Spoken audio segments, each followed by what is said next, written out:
Hi, I'm Liz Harrow, partner at Shakti, an early stage venture capital firm.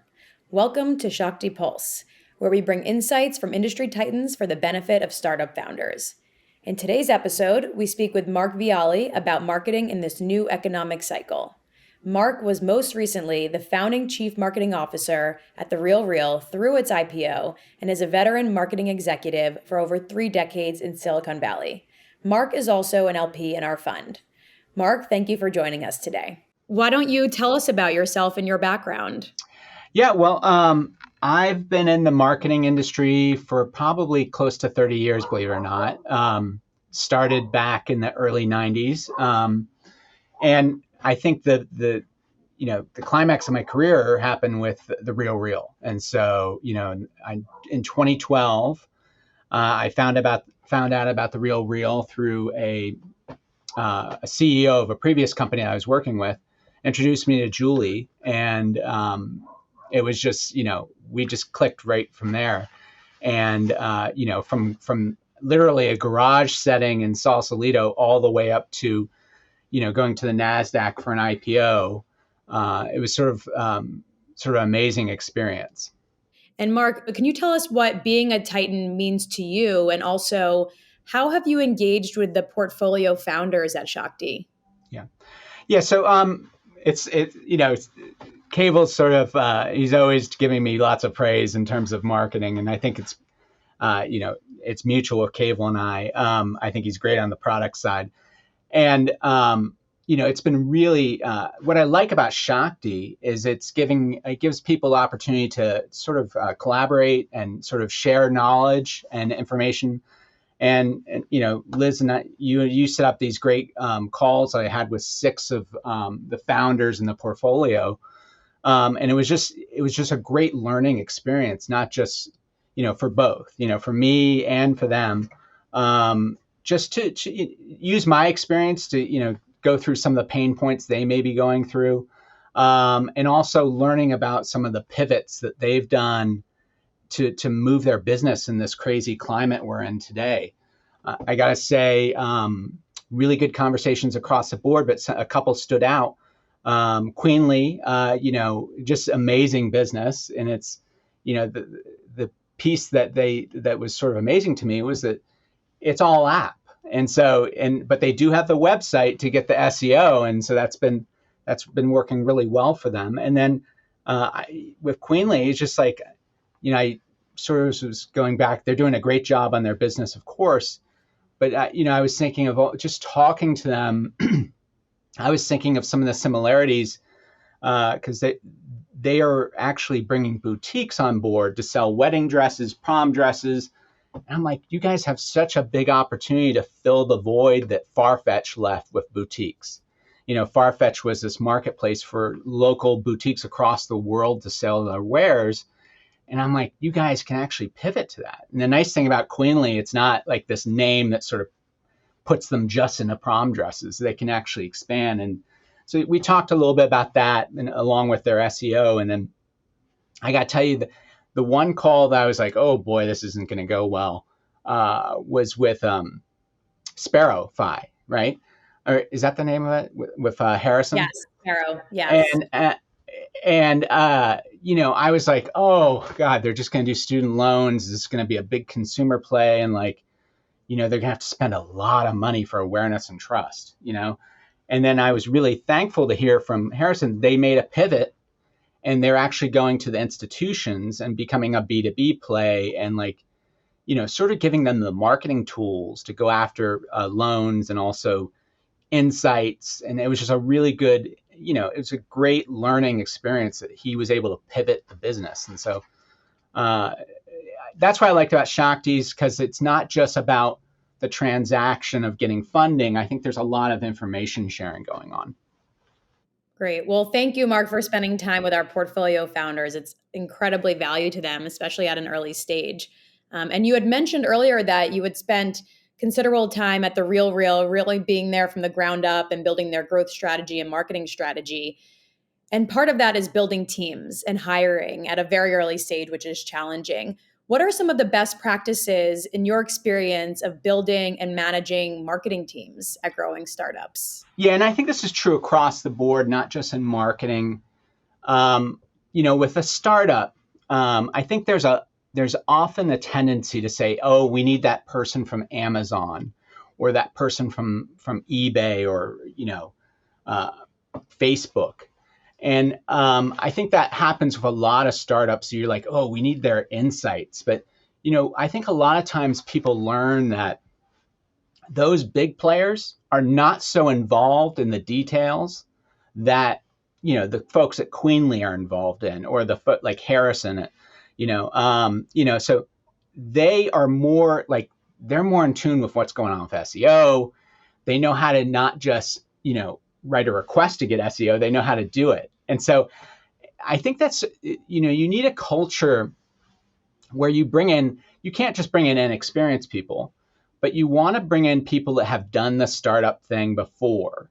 And so they know, some of the nuances and pitfalls of starting a company, and they can bring that learning. And you want to be careful it's not too much baggage, right? But you also want to really hire curious people. And so, you don't want people just, you know, that just want to take direction all the time. And I think you get that a lot from these big company people. Actually, they want to know, what do you want me to do, boss? And they just want to take execution. And what I've done in startups, if I've always, I look for people that may have some of the big company experience out of school, but then they did some of the startup stuff afterwards. And I think that after school, if you go to a big company, I think that's fine, because you do need that training and sort of foundation. But then I think it's really good to find people who have rolled up their sleeves, and either on the agency side or on the startup side have actually done the work themselves.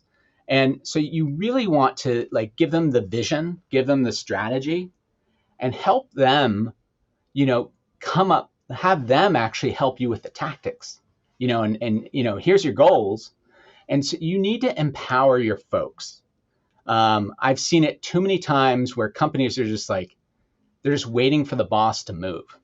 And I think this is sort of the difference between, a lot of companies can get to $10 million in revenue. But the big difference between those and the ones that get over to 100 are the teams that, they actually scaled their team. And so one big thing, for me at TheRealReal, and other companies I've worked for, was to really hire people that were smarter than me, and like, that I could learn from as well. And like, we could actually have the discourse of going back and forth, like, and they'll say, "Mark, that's a bad idea, and these are the reasons why." And I think that's sort of necessary, because I think a lot of times you'll have the executive that just says, "No, this is the way we're doing it." And it's really, it's a morale buster for the team. And you're as good as your people at the end of the day. And you can use all the sport analogies and all that stuff, but you need other folks contributing. And I see a lot of executives, and I think it's hard to hire always, but they will have like a bad experience with an executive they brought in, and then they get turned off of like bringing new folks in and sort of learning and actually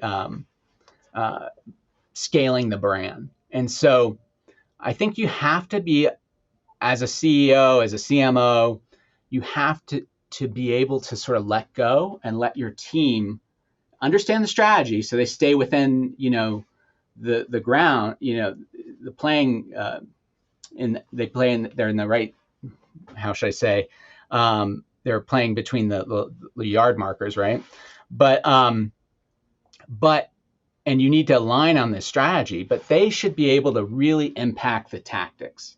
And I think that's really important for a growing company. Hmm. And Mark, once you've established your marketing team, how should the marketing team be engaging with and speaking to the product and engineering teams? Obviously, at a small company and even a growing company, it's valuable so that the outcome for the customer is optimal. But how, in your situation or experience, have you seen the best engagement between the three different groups? Yeah, I think it really goes, back to the strategy and the financial plan that you have, right? And, you know, you have to align on like, hey, these are the key things we need to work on, whether it be conversion, whether it be organic growth. And I think everybody needs to, there needs to be a financial plan with the levers that are they're moving the plan. And each person, and you can have overlapping goals, but it's good if like one person owns each goal and then, they're not competing.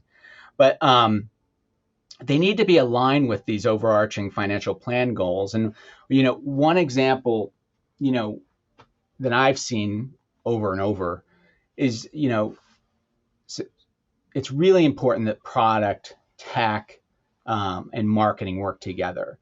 And every once in a while, you'll have the situation where someone will come in and be like, oh, we're going to remove all these marketing pop-ups because, they're not UX friendly. And I'm like, but where is that in the financial plan? And like, how's that tying out? Conversion to me is like good user experience. And, if we're getting good customer conversion, that should be the end all. And I think it's really important for that product person who's coming up a UX point of view to actually have goals that are in the financial plan, and tech is aligned as well. And then those three parties have to work hand in hand. So, how is tech speeding up the site so we can get better, search on Google and better UX? Fine, let's test removing those pop-ups, but let's do an A/B test and find out what the financial implication is. And just being open to you really need to open. Everybody needs to be open to testing and trying things. I was at a company recently where we had a person with a strong UX point of view, and they didn't want to do A/B testing. They're like, this is just, I understand what works. And so they went into this, and 6 months later, conversion's down, and they didn't know why, because they just implemented all these changes and there was no A/B testing. And that's sort of, I think, where marketing, tech, and product really have to work together to, on the overarching goals. And hey, there may be great ideas that don't work, that marketing brought up that don't work. And like, we need to collaborate, test these things out, and really, work within the strategy and also the science of the conversion and that kind of thing. Great. And switching gears a little bit, Mark, it's a challenging macro environment right now. It's harder and harder and more expensive to get to the end customer. What do you do as a CEO right now in this climate in terms of consumer marketing strategy? Yeah. So it's, these are, every 10 years or so, we have these situations. We had this in 08, 09. And that's how the RealReal came out of that in 2011, 2012. We're seeing it now again with these financial climate not being that great. Luckily, we had some good inflation reporting today, which was really, really nice. But, the key, right now for consumer marketing is to really, you can't just spend all this money today on Google, and Facebook, your normal things. You really have to start, the smart marketers stand out during these times, and you really have to have a content strategy, which helps your SEO strategy. You really need to work on, really understanding attribution. What's driving customers? You can't just keep doing the same old thing of like, we're going to do Google. It's expensive. Are we testing other things? And one thing I always like to drive home with people, one is your SEO. Like, I think every conversation with the portfolio companies I had was about SEO. And so if you don't have somebody on your team that is familiar with SEO, like can go into SEMrush and look for, trends, where we should be doing better. Looking at other companies, what are they doing on their SEO strategy? That's a really key hire.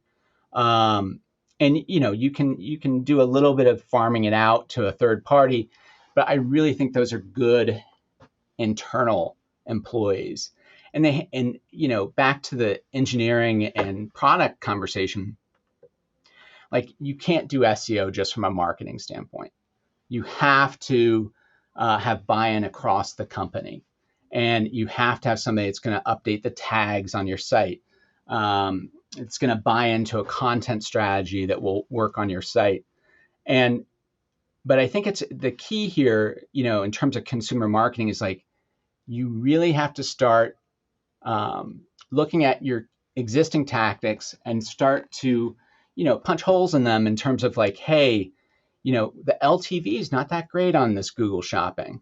Maybe we should start looking at some more awareness building pieces so we find people that are, the Airbnb model where you're finding people that are so enthusiastic about your brand that they've never thought of an experience like this and they're new to it, so they spend more. Versus that Google Shopping experience, which is more of a bottom of funnel customer who's already in your market and they're price shopping and they probably have a solution already for whatever they're searching for, and they're price shopping and they probably will just go, they'll shop with you one time. And so I think it's really a chance for everybody to get better with their CAC, their LTV, their non or unpaid sources. And I think that's sort of where everybody needs to go. And then, keep the spending going to a minimal amount, because eventually this is going to lift and you don't want to be left alone. So a lot of companies will stop spending 100% and they'll bring it way down. And they really lose out on an opportunity for market share. Out of this financial downturn, there's going to be winners. And those are the people that are going to be capturing market share right now. If you just lose relevance during this downturn, it's going to be so much harder in 6 months to come out of it. And so you have to keep the pedals a little bit on the gas still, but it's a balancing act. And Mark, you mentioned some of the different marketing channels. What do you think about TV advertising? Well, TV is really interesting. I'm a big advocate of TV, and I think there's a lot of reasons why people don't invest in TV. One, it's just like, oh, they think it's old school, right? Or there's that seems too hard, or how do we track that? And I think it's a lot easier than you think. And I mean, it's not. I don't want to downplay it, but the greatest thing about TV is sort of what we were talking about, the full funnel, right? I'm a big advocate of the full funnel, where we have the top of funnel traffic, which really comes in from your press, comes in from TV. These are your enthusiasts, and they are like, wow, I found out about the RealReal on TV. It's just this amazing solution. I'm going to tell everybody about it. And those folks, the reason why it's the pros is you get these great enthusiasts, and they will probably be very loyal. But the problem is that the cycle of actually converting those folks is longer. Okay. And so that's sort of a lot of people turn away from that. And then you have the middle of the funnel with our, social engagement, and it's so expensive. It's so expensive to engage them and social these days. And then you have your bottom of funnel, which is what I was saying earlier, is you have these one-hit wonders. They probably already have a solution, and they're price shopping. And basically they'll go back and forth, and you'll find out they're 9 times out of 10, they're your worst customers. And even though every marketing budget has a ton going to Google, as you know, but what I've found over and over is these enthusiasts that you bring in through TV, they are your best customers. And it was sort of game changer for us at TheRealReal when we moved to that in like 2016, 2017, and we went IPO in 2019. And it really is a breakthrough on sort of the trust equation, and it legitimizes your brand as well. So a lot of companies or consumers, when they see that your company on TV, it's like, oh, I saw them on TV, I trust them a little bit more. And also, it's sort of like you're broadening the market. You're giving them a solution that they don't have. And I think that's really important. For all these, like, what I loved about TheRealReal is it expanded the market, right? So we had luxury. Everybody knew about luxury, but it was a small awareness and it was small accessibility. And we expanded that. Same with like Starbucks with beverages, right? Or Airbnb with hospitality, or Uber with transportation. And so the greatest thing about TV is it just expands your opportunity. And again, if you do have a good attribution tool, you'll learn that TV brings in your best customers because they're new to you. They're new to the whole industry they're selling, and they tend to be your big advocates. So interesting. And in the seat as a chief marketing officer, you're inundated with so much data. How have you found is the best way to use data and pay attention to what's important and ignore the noise and really find the signal? Yeah, it's so funny because you can have the best business intelligence teams in your company. They can write SQL all day, they can build reports. But there's a lot of times where we find out that they're just reporting the news and they're not giving you insight. And so I'll remember, like, we'll have these financial meetings and like AOV went up last week. Okay, what was there a mix change? Was there a promotion? And you never get that context to what was the change. And so that's something that I think you have to have a business owner that's sort of comfortable with data to sort of bring out the translation of the data, and not just reporting that AOV went up, but what are the underlying factors to it. And that's a key thing. And I think a lot of it's interesting, where do you put business intelligence? I think if you put it in finance, you get all these great insights on how we can save money. If you put it in marketing, you get all these insights on how to grow. And these are huge opportunities that we didn't. TV, even though we're spending a little, it looks like they're bringing in these high LTV customers versus our Google Shopping customers who are one and done. And so, those are the insights. You sort of have to figure out a way to bring both of those. You gotta have the risk, but you also have the growth mixed together. So it's good to have like a sort of a financial and marketing implications built in. And lastly, Mark, there's a controversial school of thought that companies shouldn't focus on marketing. Obviously, I have a sense of how you feel about this, but what's the counter of that? How do you think about the importance of marketing? I know where you're coming from. This is the Bill Gurley School from Benchmark Capital.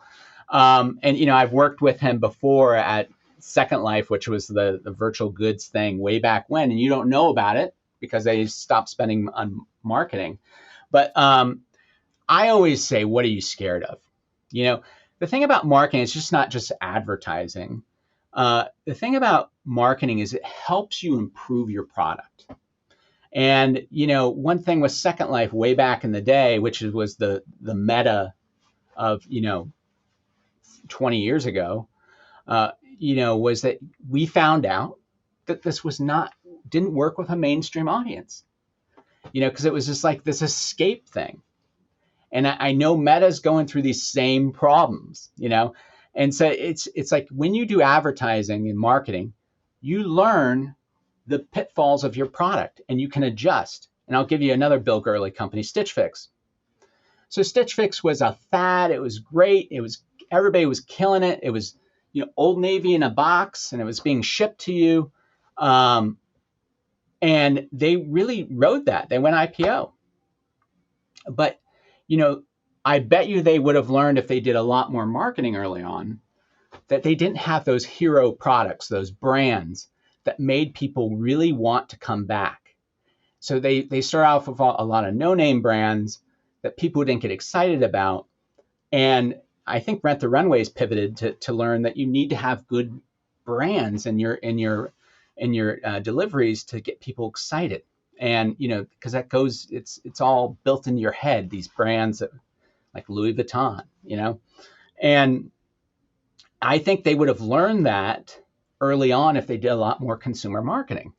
Now they're learning, and I read their December financials. They were like 20% down year over year, and they're doing cost cutting. So they don't have the luxury of understanding what works in marketing anymore. And then I would say, that sort of translates over to a company I recently worked with, Carewell,